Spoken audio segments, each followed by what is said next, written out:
danuu jaalala araarisa kan mul'atu eenyummaansa gargaarsa isaan ba'ee galee abbummaansa natti tole danuu jaalala araarisa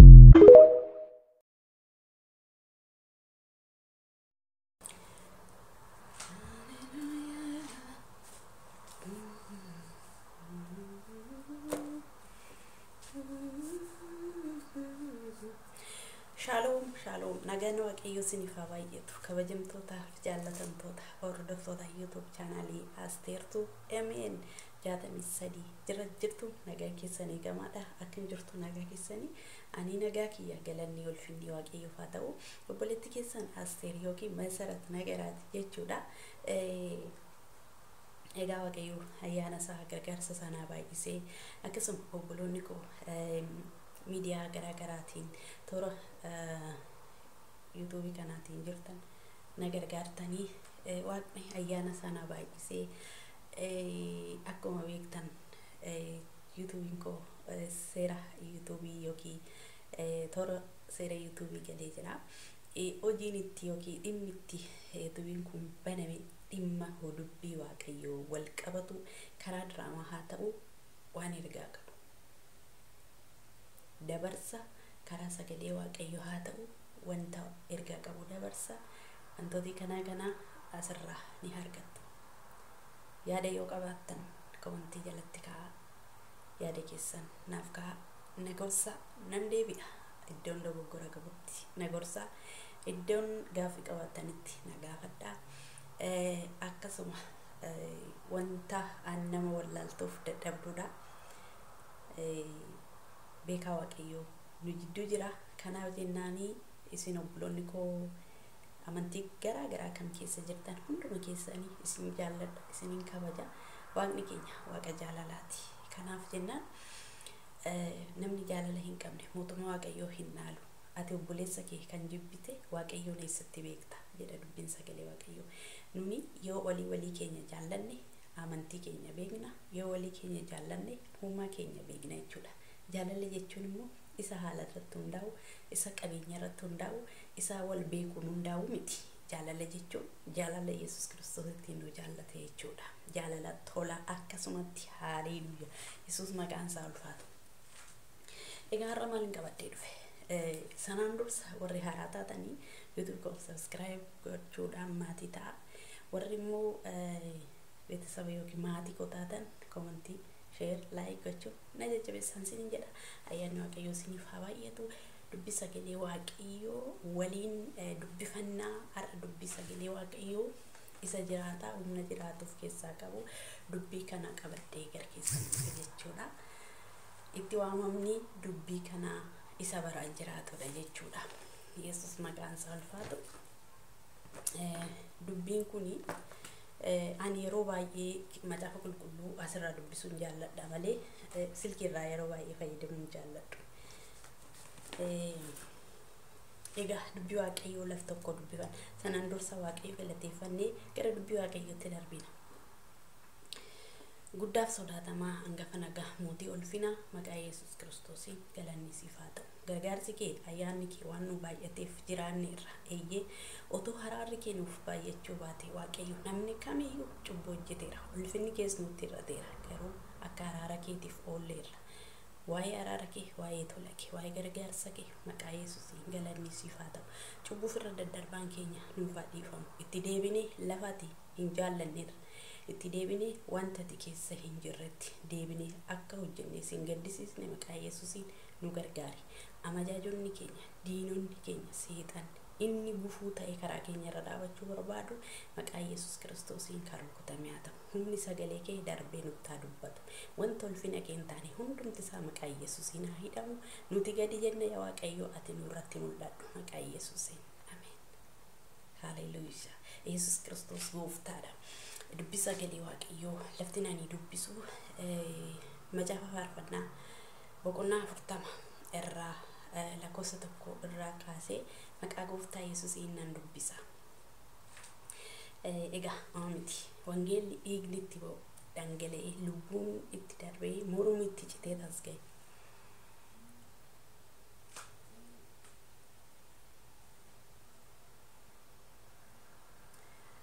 dhiifama silkiinatti bilbilamaa jiraaf hin dhiifama. Kanaaf haala mijatuuf haala mijanne keessa teenye wangeela lallabna jechuudha. Namni haala mijatu keessa taa'ee obboloota waan biyya lafaa waan qiraaqin waan darbite hojjetamne dhugaa kana yoo lallabde darbitii bar hin boqota sammuu yaadannoo dhalootaaf lafa keessa deemta. Mee maqaa Yesuusiin nan dubbisa. Macaafa faarfannaa boqonnaa 40 lakkoofsa 1 irraa ka'ee nan dubbisa. መዝሙር ዳዊት ምዕራፍ 40 ቁጥር 1 ላይ ያለውን ከዛ ተነስቼ አነባለሁ በጌታ በኢየሱስ ስም። ይሄንን ድምጽ የምታዳምጡ ካላችሁ መዝሙር ዳዊት ምዕራፍ 40 ቁጥር 1 ላይ ያለውን እሱ ላይ አነባለሁ። መቃ ጎፍታ ኢየሱስኒ አከስ ጀዳ መተ ዱሬን ኢሳ ገለታፊ ዋመተ ጀዳ ገለታፊ ዋመተ ani abdigu tuudhaan waaqayyoon nan eeggadhe inni immoo gara kootti jedhe iyya koos anaaf ni dhagaye inni boolla hursaa bishaan socho'e keessaas dhoqqee akka suphee nama qabatu keessaas harkisee na baase. Irraan deebi'a. Ani abdii guutuudhaan waaqayyoon nan eeggadhe jedha. Ani maalin ta'e abdii guutuudhaan waaqayyoon nan eeggadhe.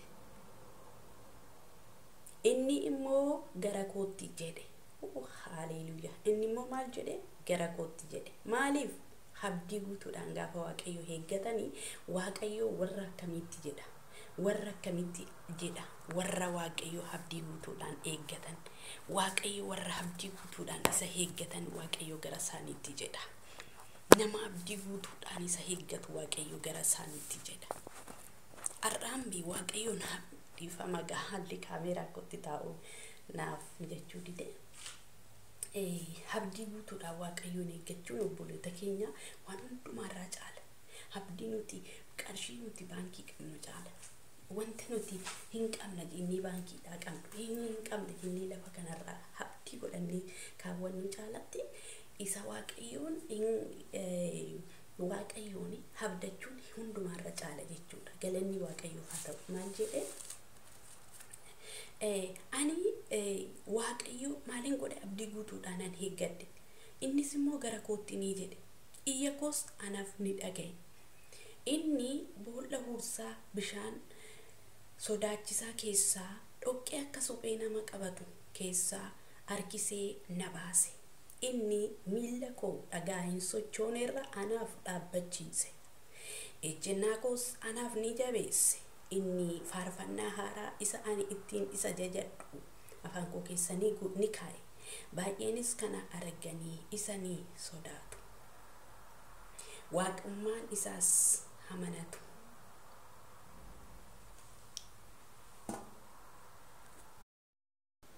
Dhiifama waaqayyo addaan jalaasite maatiin natti dhufanii kanaaf sagalee waaqayyoo kun gaafa dubbatudha. Ani jedhe waaqayyoon na waammadhe jedhe. Inni immoo maal godhe?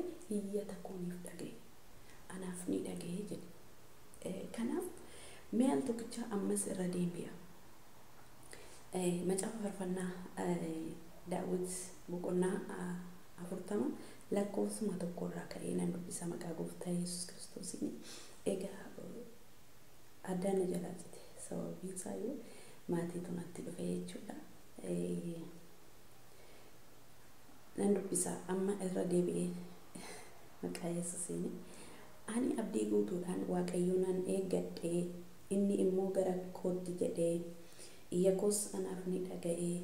Inni boolla hursaa bishaan sodaachisaa keessaa dhoqqee akka suphee nama qabatu keessaa harkisee na baase. Dhoqqee maal akka ta'u keessaa dhoqqee akka suphee nama qabatu keessaa uursaa galaanichaa keessaa dhoqqee akka suphee nama qabatu keessaa maal godhee harki waaqayyoo harkisee na baase. Uursaa sodaachisaa sana keessaa harkisee na baase. inni miila koo dhagaa hin sochoonerra anaaf maal godhe dhaabbachiise ejjennaa koos anaaf ni jabeesse inni faarfannaa haaraa isaan an ittiin isa jajadhuun afaan koo keessa ni kaa'e. Gaafa iddoo kanatti inni faarfannaa haaraa isaan an ittiin isa jajadhu afaan koo keessa ni kaa'e. Baay'een kana arganii ni sodaatanii. Baay'een kana arganii ni sodaatu. Iddoo kanatti Daawit in ari'atame. Daawit akkuma beektan seenaa Daawit akkuma beektanii dubbii sagalee waaqayyoo kanarraa seenaa Daawit akkuma beektan warri macaafa qulqulluu dubbifattanii beektanii warri macaafa qulqulluu dubbisaas jirtanii seenaa Daawit maal akka ta'e Daawit eessaa akka waamamu hin beektu. Daawit nama abbaa fi haati dagateedha.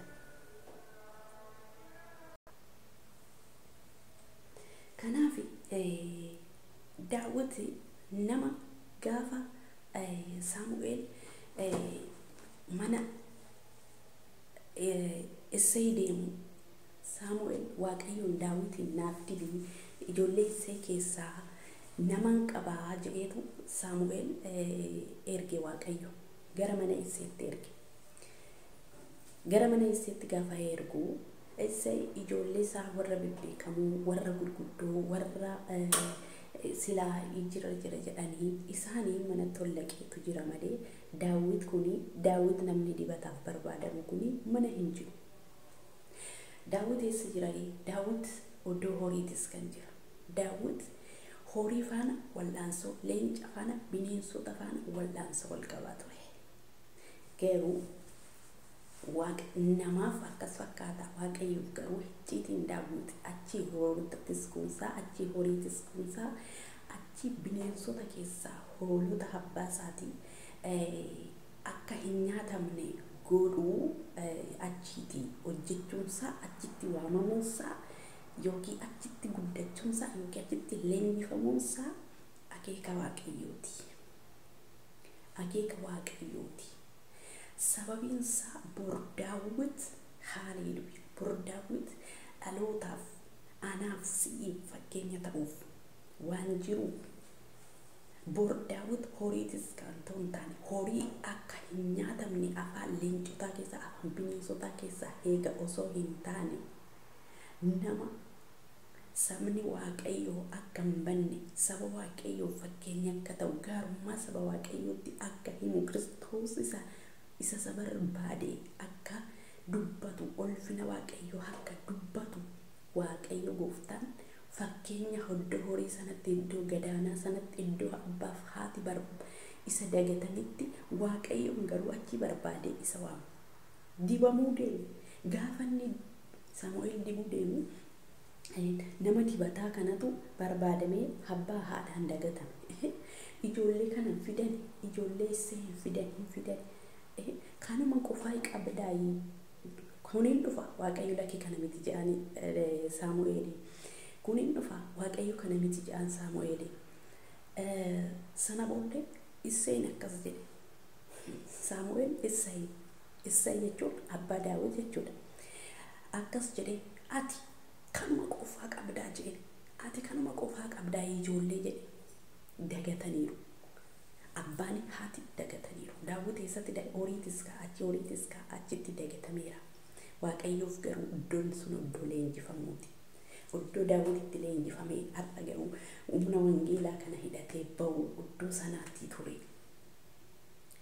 Mee fakkeenya kana ta'uun dubbadhu keessa koo dubbiin kun yookiin fakkeenya keessa koo dhufe har'a obboleettii koo sagalee kana kan dhageessan hundumti keessan har'a gola jirtan haala jirtan keessatti lafa jirtan keessatti gola hormaa jirraa eeyyee garuu waaqayyo lafa kana keessatti anaa waan barsiifachuu barbaade qaba.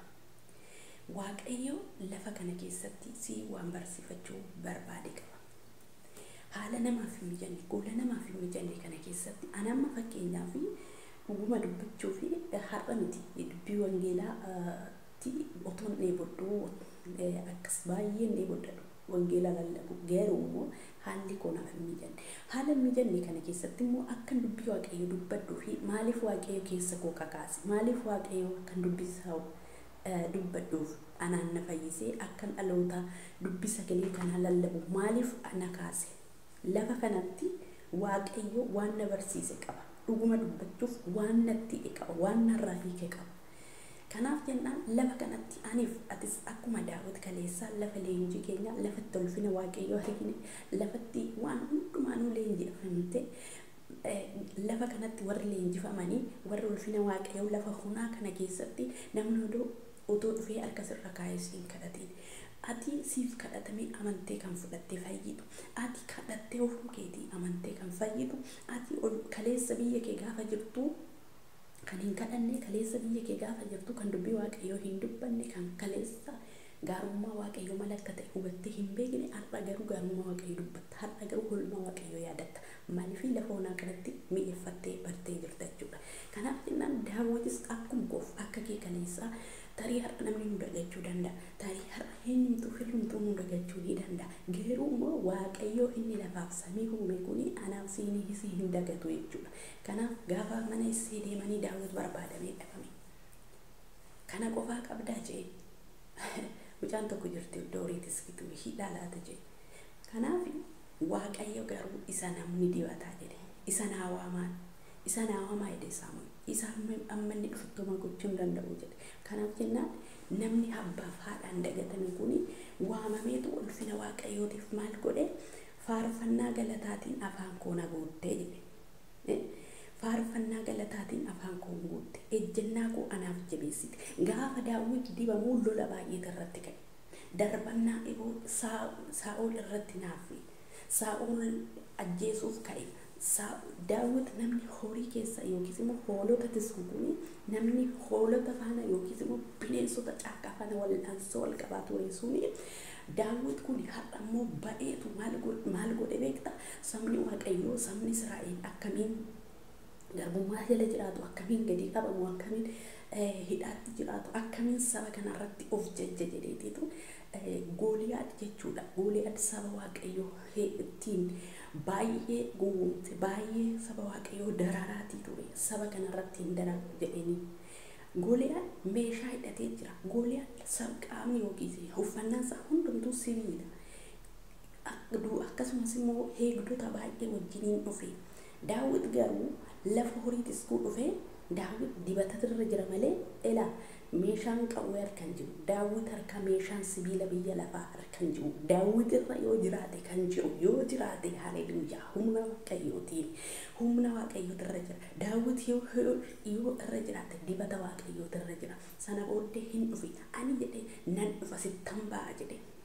Ani garuu ati garuu eeboo kee meeshaa kee rarattee natti dhufta. Ani immoo jedheen Daawit Gooliyaadiin ani immoo maqaa waaqayyootiin nan sitti dhufa jedhe. Obboloota kiyya waan sitti dhufe hundumatti maqaa waaqayyoon itti dhaqi si balleessuuf isa dhufe karaarraa si balleessuuf isa dhufe lubbuu kee balleessuuf isa dhufe waan hundumaa siif badiinsaaf isa kiyyoo kaa'ee hundumatti ani jabaadha jedhee isa dhufe hundumaatti si balleessuuf isa dhufe maatii kee balleessuuf isa dhufe kaayyoo kee balleessuuf isa dhufe maqaa waaqayyoon itti dhaqi. Maqaa waaqayyoo warri qabatanii gurguddoota hundumaa beektota hundumaa warra eenyummaa isaaniitiin of jajanii caalaatti mo'atanii galu. Kanaaf Daawit akkas jedhe ejjennaa koo anaaf ni jabeessite jedhe. Gaafa maqaa waaqayyootiin baatu gaafa maqaa waaqayyoon waammattu waaqayyo ejjennaa kee jabeessa. Waaqayyo immoo siin akkuma Daawit kana gadadummaa keessa dhiphina keessa yeelloo keessa nyaatamuu keessa si baasetu waan ati ittiin isa jajjattu. Namoonni kennaa garaa garaa qabu.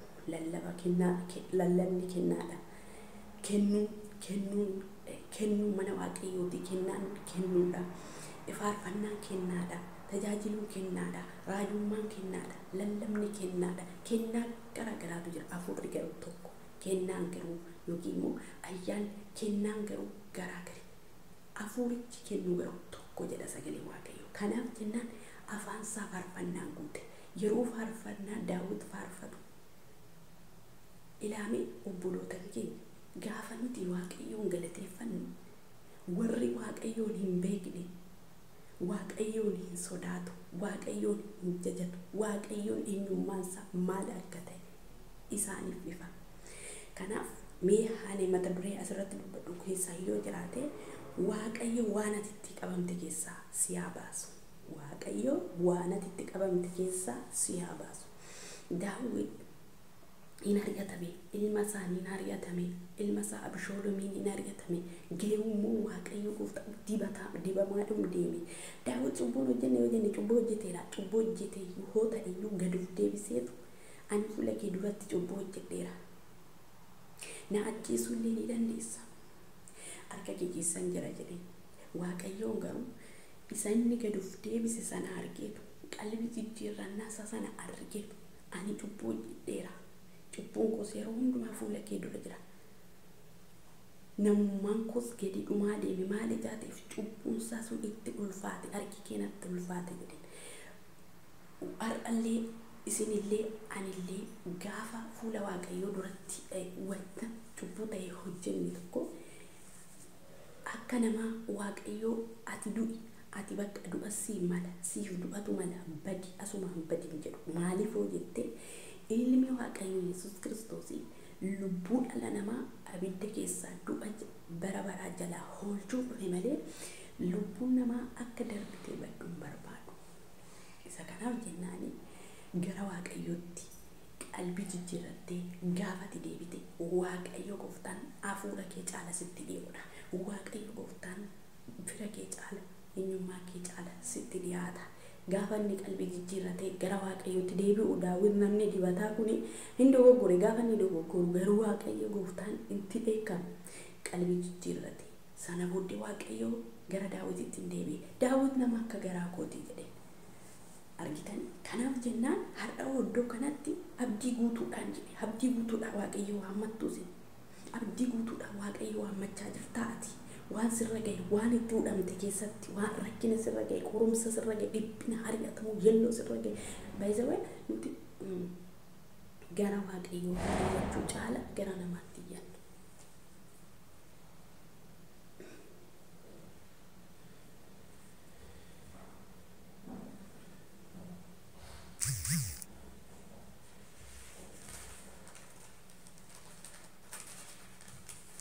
Gara waaqayyoo jechuu caala gara waaqayyootti jechuu caala nuti gara namaatti iyyanna. Gara maatii keenyaatti gara fira keenyaatti akkas jennee garaan keenya nu hammaate boone gara waaqayyootti gaafa iyyatu Daawit dhoqqee akka suphee nama qabatu keessaa uursaa galaanichaa sana maliqimsu keessaa harki kee maal godhe harki seena baase jedhe. Dhoqqee jechuun maal jechuudha? Dhoqqee sabu keessanii meeshaa irraa tolchanii lakkii isa miti fakkeenyaan dubbata malee bishaan uursaa galaanichaa bishaan isa laga yaa'uudha. Lakkii isa miti fakkeenyaan dubbate malee uursaan galaanichaa qorumsa. Dhoqqeen akka suphee nama qabatu keessaa cubbuudha, rakkina, dhibeedha, waan itti rakkatanii gaaffiidha. Yeroo sanatti egaa ari'atamaa ture Daawit. Daawit ajjeesamuudhaaf si'a baay'eetti aggaamame. Garuu akka waaqayyo isa oolchee garuu waaqayyo nama dibataa isa godhee garuu Daawit dibamaadha deeme. Garuu ulfina argaa deeme. Garuu waaqayyo faana Daawittu ta'e. Gaafa ati waaqayyotti iyyattu, gaafa ati gara waaqayyotti gortu, gaafa ati fuula waaqayyotti deebitu, gaafa ati ulfina waaqayyootiif gadi jettu, gaafa ati waaqayyotti eenyummaa kee kennitu, gaafa ati ilaamee waaqayyo iddoo si kaasee yaadachaa iddoo ati na kaasteen beekaa abbaan kufaati kun na dagataniiru ati garuu simatteetu na fudhattee jedhe Daawit gara waaqayyotti yeroo hundumaa iyyata. Daawit meeshaa qabatee namaan hin lolu. Daawit salphina namaa dhawu. Daawit caba namaa dhawu. Kanaaf waaqayyo gara isaa ta'e. Warri salphina namaa namaaf hin hawwine, warri yeelloo namaa namaaf hin hawwine.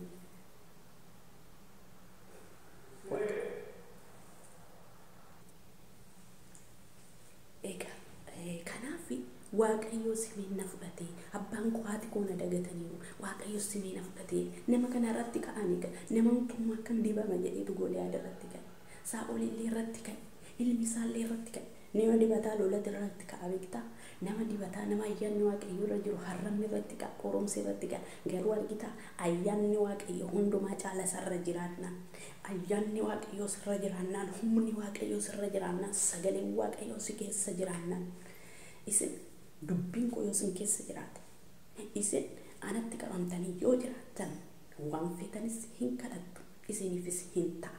Yoo anatti gargar baatanii garuu akkuma muka ciramee dameensa ciramee gubatamu muka sun gubatu isinis narraa gargar baatanii jiraachuu hin dandeessanii jedha wangeela Yohaannis boqonnaa 15 irratti gaafa dubbatu jechuudha. Kanaaf waaqayyotti yoo qabamtee jiraatte waaqayyo wanta atitti qabamte keessaa wanta sirra ga'e keessaa ba'aarra sirra ga'e keessaa dhiphina sirra ga'e keessaa yoo ati waaqayyo waammatte waaqayyo si baasa. Waaqayyoon Daawit harkisee baase fira isaan se'in beekumsa isaan se'in ilmummaa isaan se'in abbaan isaa firri isaa isa gataniiru. Waaqayyoon garuu simeesa fudhate iddoon itti qabame rakkina sarara ga'e keessaa lola sarara ga'e keessaa eeboo sarratti darbatame jala billaa sarratti yaadame jala ajjechaa sarratti yaadame jala harki waaqayyo Daawitiin hin oolche. Maal qabatee bahe Daawit? Qawwee qabatee bahe lakkisa. Maal qabatee bahe? Maqaa waaqayyoo qabatee bahe. Warri maqaa waaqayyoo qabatanii bahan hin salphatan. Karaa deemtaa hojiif baataa haleluuyaa Yesuus Kiristoos gooftaadha. Maal keessa jirta ani hin beeku. Maqaa waaqayyoo qabadhu isa si dhiphise sanatti dhaqi. Maqaa waaqayyoo hammadhu isa si dhiphise sanatti dhaqi. Maqaa waaqayyoo hammadhu isa yelloo kee eegu sanatti dhaqi. Maqaa waaqayyoo nan sitti dhufa jedhe. Maqaa waaqayyoon naqee mo'ee galee Daawit. Gooliyaad garuu ofitti hamanee meeshaa isaatti hamanee guddummaa isaatti hamanee salphate. Warri maqaa waaqayyoo amanatanii ba'an nyaataman qorumsi irra ga'u irra ga'a. Ilaa Daawit nama dibataa hin ari'atame. Garuu waaqayyoo dhoqqee akka suphee nama qabatu keessaa uursaa galaanichaa keessaa harki kee buustee na baase.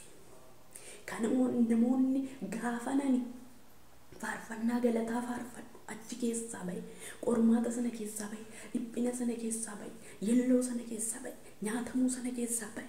Gaafanani faarfannaa galataa faarfadhu namoonni kana arganii guddummaa waaqayyoo hin sodaatanii jedhe. Haleluuyaa! Yesuus bara baraan gooftaadha.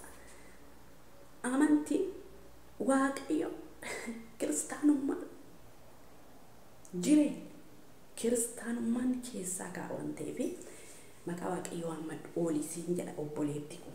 Inni Daawit wajjin ta'e har'as anaaf si wajjiniin ana wajjiniin si wajjiniin. Namni waaqayyo amanannaa isaa godhatu warri of bobboksanittis warri amantii isaanii ganan soba duukaa bu'anittis hin goriini haa gammadu. Namni maal ta'u? Namni waaqayyoon amanatu. Namni waaqayyoon amanatu. Namni waaqayyoon amanannaa isaa godhatu. Warra of bobboksanittis warra amantii isaanii ganan sobaan duukaa bu'anittis hin goriin haa gammadanii. Warra of bobboksan, warra beekumsa isaaniitiin of bobboksan, warra qabeenya isaaniitiin of bobboksan, warra fira isaaniin of bobboksan, warra waan darbuun of bobboksan, warra sobaan duukaa bu'an, warra of bobboksan, warra amantii isaanii gananii, warra amantii isaanii gananii soba duukaa bu'anittis warri isaanitti hin gorin, warri gara miseensa isaanii hin ta'in, warri waaqayyootiin warra waaqayyoon gammachiisu yookiin wanta waaqayyoon gammachiisu duukaa warri bu'an haa gammadan. Yaa Waaqayyo gooftaa koo gochaa kee isa dinqisiisaa fi yaada gaarii nuuf qabdu nuuf baay'iftes tokko illee kan si qixxaate hin jiru. tokkollee kan siin qixxaate hin jiru. Macaafa faarfannaa Daawit boqonnaa 40 hanga lakkoofsa 5 isuma jiru kanarrattani dubbadde dubbii Waaqayyoo kana warri Waaqayyoon amanatan laame namni Waaqayyoon amanatu agammadu warri of bobbokoksa wajjin miseensa warri hin ta'in warri amantii isaanii ganan wajjin warri isaa wajjin miseensa hin ta'in warra isaan of bokoksanii warra waan namaa saaman warra Waaqayyoon jajachuu caala guddummaa isaanii jajan warra eenyummaa Waaqayyoo amanachuu caala eenyummaa isaanii qabeenya isaanii beekumsa isaanii amanatan warra amantii isaanii gananii soba duukaa bu'an isaan kana wajjin warri hin miteeti yookiin warri isaan kana wajjin walitti hin qabamin